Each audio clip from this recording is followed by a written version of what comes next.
If you find yourself constantly destroying relationships the moment they get peaceful, or sabotaging your own success right before the finish line, this harsh psychology fact is going to hurt. You aren't unlucky, and you aren't cursed. You are actually addicted to chaos. Because to a nervous system that was built in a war zone, peace doesn't feel like relaxation. Peace feels like a threat. Psychologists call this traumatic adaptability.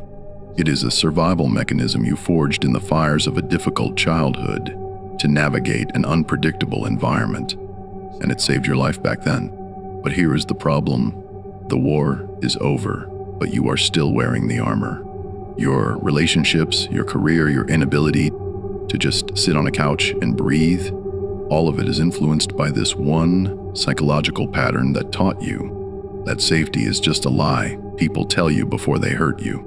But here's where it gets even worse. You aren't just remembering the past, you are actively, subconsciously rebuilding it every single day. Psychology reveals a brutal truth about the human mind.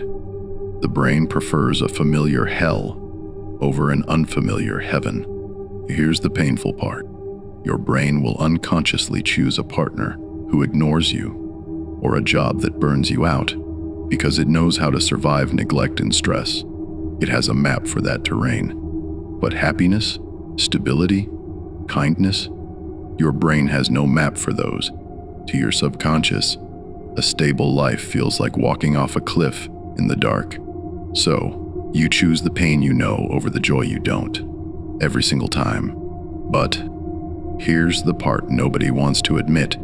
The reason you feel empty when things are calm isn't because the world is boring, but because you are in withdrawal. This happens because of structural hypervigilance. When you grow up enduring a lot, your amygdala, the alarm bell of the brain, grows physically larger and more reactive.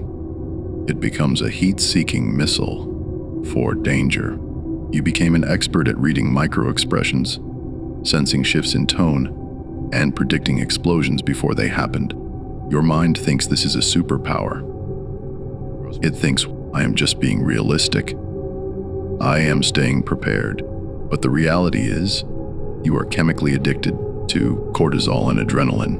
When life is calm, your brain isn't producing those stress hormones, and you feel a physical sense of unease.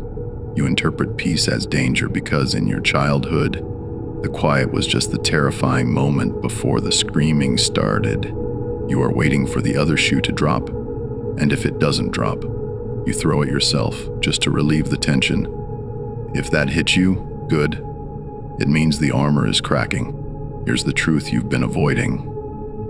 You say you want to be happy, but your actions scream that you want to be right about how cruel the world is. If you want to break this cycle, you have to stop trying to think your way out of it and start feeling your way out. You need to retrain your nervous system to tolerate the boredom of safety. Start with somatic tolerance. Here's the mental trick that actually works. The boredom challenge. And the next time things are going well and you feel that familiar itch to pick a fight, to run away, or to blow it all up, do absolutely nothing. Look at that feeling and say, I am safe. This is not danger, this is just peace. You have to teach your body that the war is over. Stop being the soldier. It's time to be the civilian.